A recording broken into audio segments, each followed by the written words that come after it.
Thank you very much. You may be seated. The Prime Cabinet Secretary, Anna, my friend, the Chairman of the Council of Governors, our host today, the Governor of the great country of Homa Bay, all governors who are here, all honorable members of Parliament, distinguished guests, now wana Homa Bay, hamjambo. Hamjambo. Osaure uru. Asante sana. I usually call my brother there Mwana wa Anna. And he has done a good job of introducing me here to this audience. I came earlier. I did not know that I was scheduled to talk at 5 o'clock. But I said, now that I'm here, because I'm here, I need to be given a chance to greet the people. So we are very happy that the county of Homa Bay is hosting this conference this year. Now, we've been here just a few months ago when we had a very electrifying Madaraka Day 2 months ago. And it looks like Devolution 2025 is not any different. I was very happy and pleased when I arrived here and I was taken to a park, just a small park in the Homa Bay, where this county is trying to remember a very great son of this county, the late Honorable Odinga. I was very, very pleased indeed, because Odinga was the architect of the devolution. I myself was very passionate about devolution, but Mbai had understood it much better than anybody else. So when we went to Bomas of Kenya, because I had hired him as my consultant, so when we went to Bomas of Kenya, and the debate started in earnest, and then I asked the chairman to give Mbai a chance to address the audience. When he spoke that day in Bomas of Kenya, and he spoke for nearly 10 minutes without break, and by the time he finished, the whole hall backed into cheers, and they all cheered Mbai and said that that gentleman should be the chairman of the Devolution Committee. And that is how it became, that Mbai became the chair of the Devolution Committee. And as the chair of the Devolution Committee, he navigated very dangerous corners, because as you know, I've been mentioning several times that devolution had then and even today very powerful enemies. He was able to create proper benchmarks to be met, and because of that he became a marksperson. And as I've said several times, Mbai would not see the new constitution.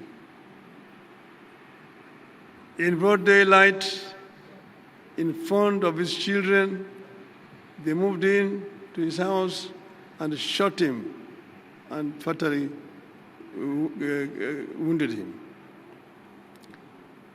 So it is fitting that today we are here actually celebrating this day in Homa Bay, not very far away from Mbai's home, right just next door here.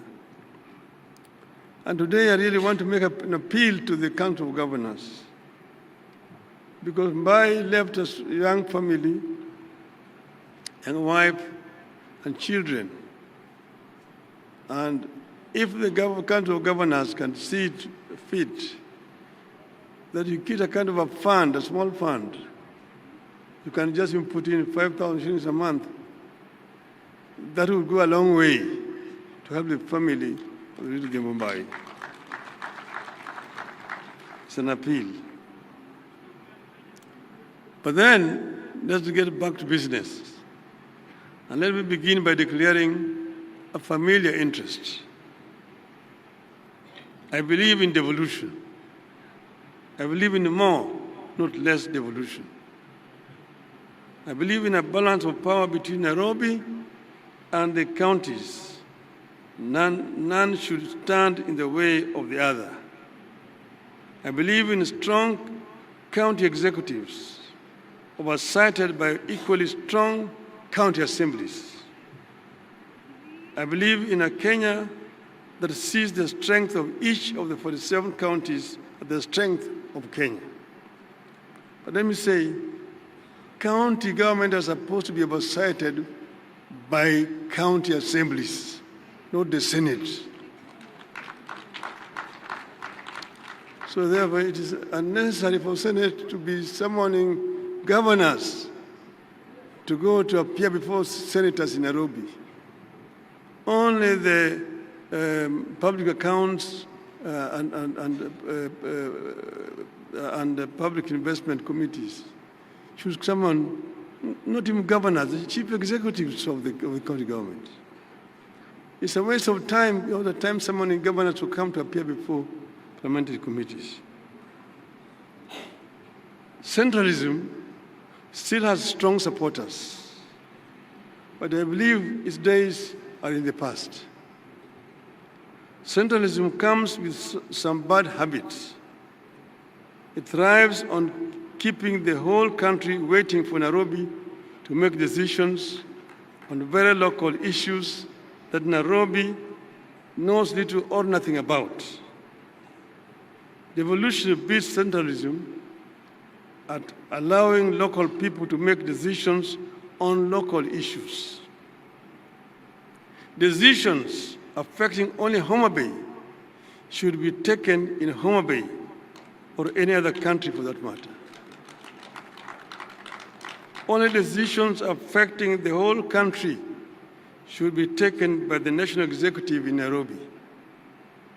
I believe local policymakers bring more insight to local issues, are more likely to be more accountable, transparent, traceable, and named and shamed.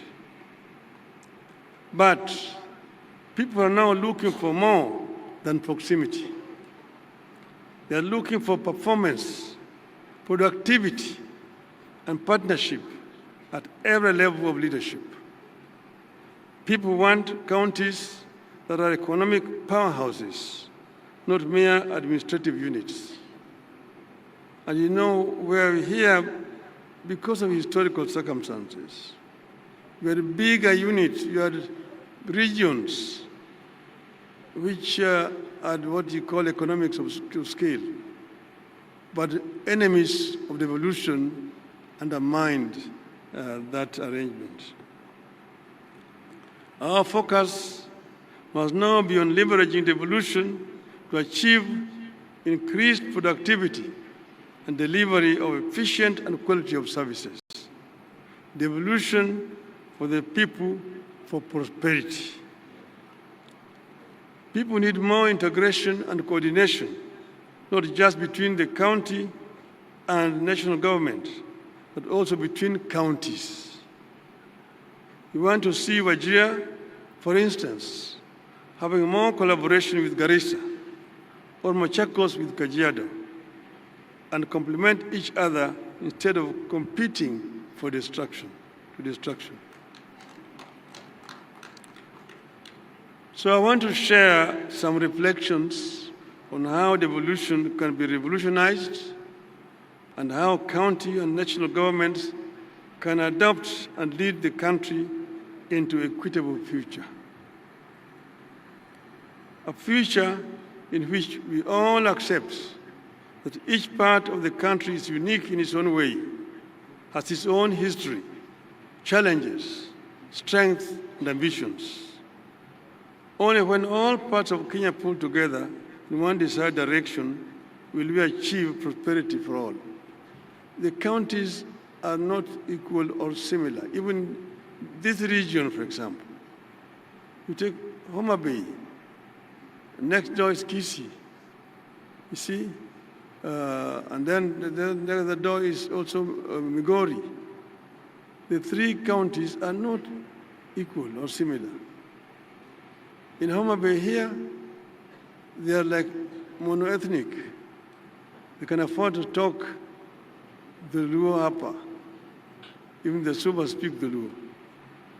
In Kisii, in Kisii they're also monoethnic. When you go to Migori, they are bilingual. There are Koreans there, and there are the Luos there. So you cannot speak Luo in an assembly in Migori. See,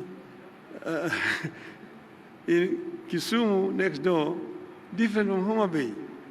Though they share the lake, Kisumu has an international airport.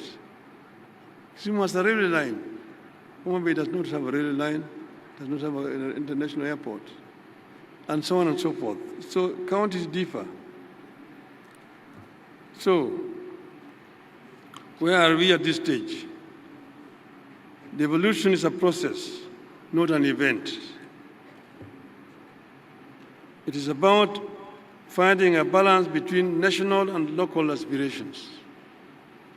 In this regard, we have made some significant progress. The most important step we have made is to make it the core principle behind devolution widely accepted. The principle of doing locally what is best done locally, and nationally only what is best done at the national level. But devolution must undergo continuous review and reinvention. The world is changing fast. So is Kenya. In 25 years from today, just from today, we will be in a Kenya of over 80 million people. Look at 25 years from today, it's just a turn of the century. And today is 25 years from then. From 25 years from now, we are going to have 80 million people living in this country. The eyes of our people will be on their counties. Our counties will either be engines of innovation or bottlenecks of frustration. The choice is ours, and we must choose boldly. We need to watch against the transfer of power and resources from Nairobi only for the same to be hoarded at county headquarters. We have to continuously ensure local communities access the devolved power and resources and have the power to decide where funding goes and how the services and projects are run. The formulation of county integrated development plans must therefore be more serious and truly consultative, not mere procedures. Those CIPDs, DPs, must also be implemented to the letter with much more regular references to the people. Needless to say, we have to cut the controlling hand of the national government. We must continuously push the national government to stop micromanaging counties. We must constantly fight off the national government's instinct to hold power and resources. But let me be clear. References to national government's bad tendencies is not a call for a war between the two levels of government. In all devolved systems, getting money and power from either level is always a struggle. We have to treat the contest as an integral part of the strengthening of devolution and the reason for the two governments to build good faith.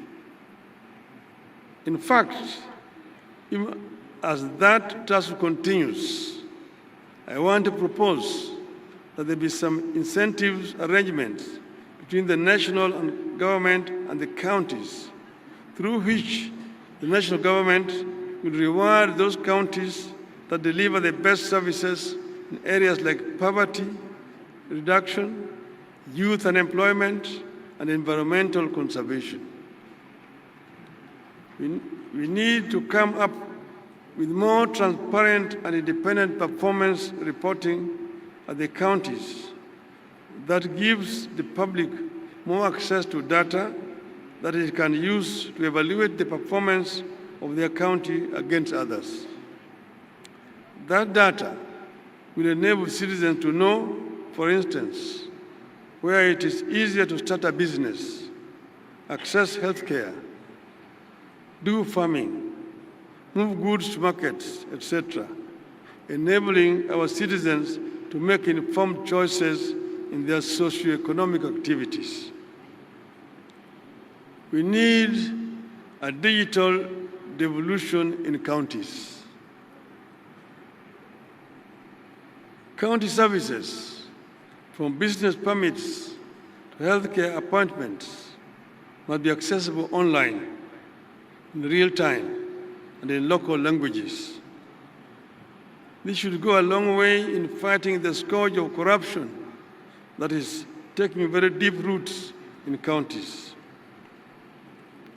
Our counties must move from being consumers of transfers to producers of wealth through county-led industrial parks, energy autonomy through solar, wind, and small-scale hydro projects, and smart agriculture hubs, among other areas powered by technology.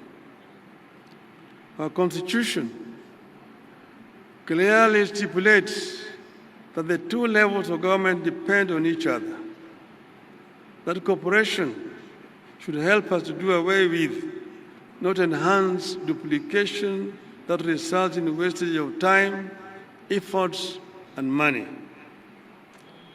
Even as county and national governments cooperate, there must be more clarity on roles and responsibilities. Some confusion is beginning to creep in, and accountability risks being lost in the process. We must continue demanding that counties be granted full control over all devolved functions. But we must also demand to see what difference the counties are making in increased devolved resources and functions. At the same time, we need to bring more areas into the devolution fold. Our constitutional making was characterized by negotiations and give and take. To avoid a war, for example, with NAT, we only devolve early child development aspect of education. Because NAT had threatened us that if we devolve education, they are going to mobilize teachers to oppose the new constitution. And that's why education was not fully devolved. We must now break the cycle of managing our schools from far away in Nairobi. The time has come for Kenya to devolve education up to secondary school.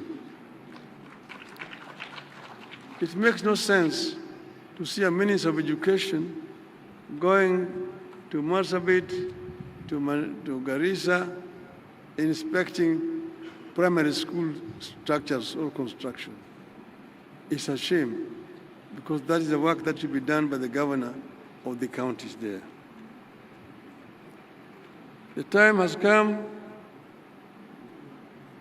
to devolve education. In the interest of efficiency and better service delivery, all money is currently managed by the NGCDF and NGAAF, should be surrendered to counties. When CDF was formulated and promulgated, the people of Kenya were seeking an equitable distribution of natural resources, which had been denied through an imperial presidency. Most of the work here was basically left to Harambes. He wanted to build a tuition build block, Harambee, dispensary, Harambee, and so on. Since that time, everything in the system of governance has changed. We removed the patronage system in allocation of natural resources. We adopted devolution. We established a constitutional commission to allocate revenue between the national and county governments. We empowered the parliament on budgetary matters. Everything Kenyans have done to re-establish good governance has made the CDF system obsolete. It is serving no known role in the new constitutional architecture, and it is no longer relevant in the new constitutional dispensation. Indeed, the only thing this system does is to pervert the role of the representative of the people and to deflect their attention from duties placed upon them by the Constitution. The legislatures are elected to represent the people, to legislate, and to oversight the national government. It is not their business to be distributing bursaries or, or be constructing classrooms and so on. Those are the work of the county government. Well, the MPs are constructing roads, constructing schools and hospitals. The same goes for infrastructure development. There is no reason for Nairobi-based agencies to continue flying over counties and construct roads in our urban centers and within our counties. I strongly believe that time has come for the authority over urban and rural roads to be handed over to counties, while the national government manages international highways and national trunk roads. I was the Minister for Roads, Public Works and Housing.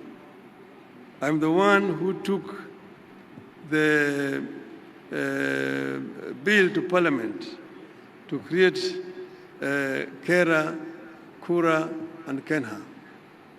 But that was under a unitary system of government at that time. With a devolved system of government, there's no need for somebody sitting in Nairobi to be in charge of rural roads in Homa Bay or Kiambu or Lambu, for example. So this is an idea whose time has come. It does not make sense that some roads in Kisumu town cannot be managed by the governor of Kisumu. That somebody is sitting in Nairobi called Kura who claimed those roads as his roads. The same thing in Mombasa, Eldoret, Nakuru, and so on. I know the better way to power this economy there's no better way to power this economy than to have major road construction works going on across all the 47 counties at the same time. I am well aware that some of these functions are currently not devolved and may require constitutional amendments to be transferred to counties. But through delegation of functions and legislation, we can get this work done and in the process take more power and resources and prosperity to the people. Finally, I want to address two other issues. One, the governors have mentioned it. that governors serve the counties, and they can serve 1 term, 2 terms. I've got a number of governors who have served 2 terms. In Parliament, we did an amendment so that any member of Parliament who serves 2 terms is automatically entitled to a pension. Why can we not do the same thing to the governors? A governor who has served 2 terms needs to be entitled automatically to a pension. So this is a recommendation that should come from Homa Bay. And members of Parliament should seize this matter and go and move an amendment in Parliament. Okay? Second thing is issue of corruption. See, corruption is not confined to the counties, and I'm happy that the President talked about this. I talked about it the other day. Our society will not develop until we manage this animal, this beast called corruption. And it is in all aspects of our lives. First, you talk about the executive. It is rampant in the executive. Not at the county only, first at the national level. In the procurement and in revenue collection, that's where it resides. Revenue collection, these revenue officers, whether it be the customs officers, they be income tax, they be VAT officers, there's a lot of pilferage in that right. There's a lot of leakages. And then procurement officers. Again, here there's an area where there's a lot of pilferage. You're procuring so expensively. You'll be told now you're building affordable housing. But at what cost? At what cost are you building the affordable housing? Yeah? And all that eventually is burden pushed to the taxpayer.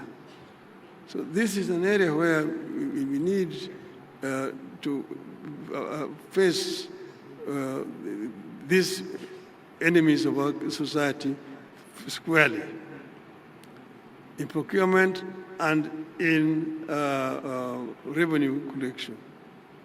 The other area here is, and this is both at the national and at the county level. Then go over to the legislature. Again, it's domiciled in the legislature. A lot of money was being wasted by people who should be working productively, being summoned to appear before parliamentary committees.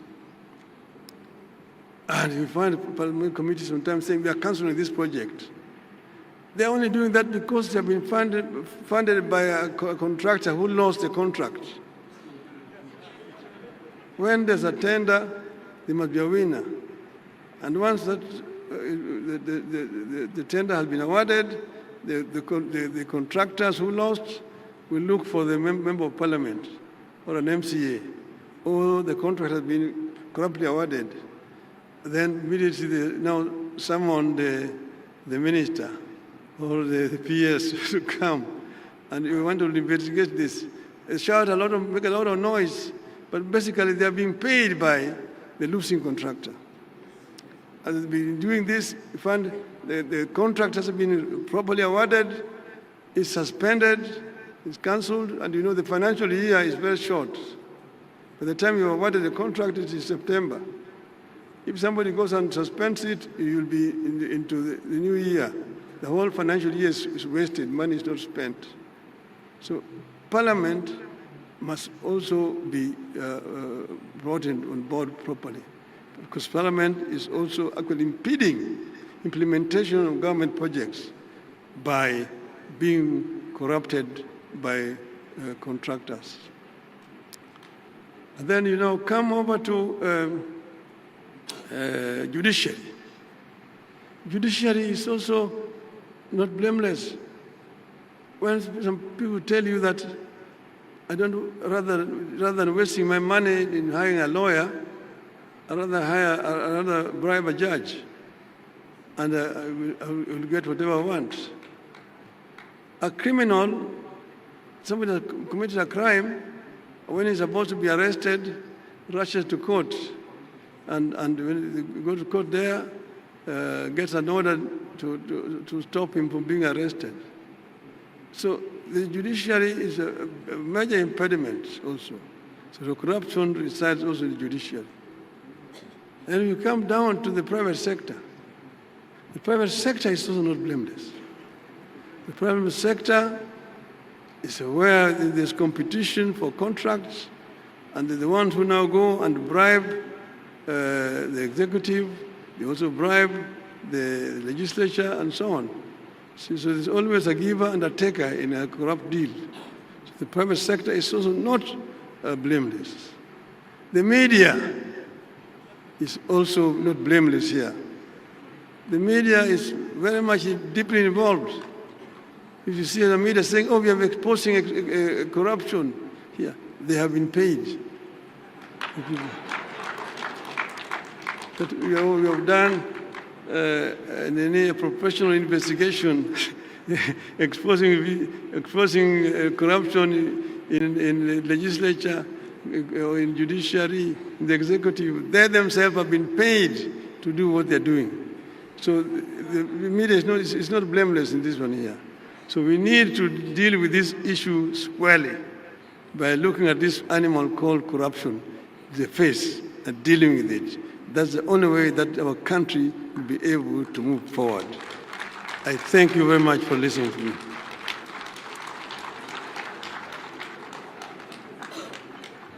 Thank you very much.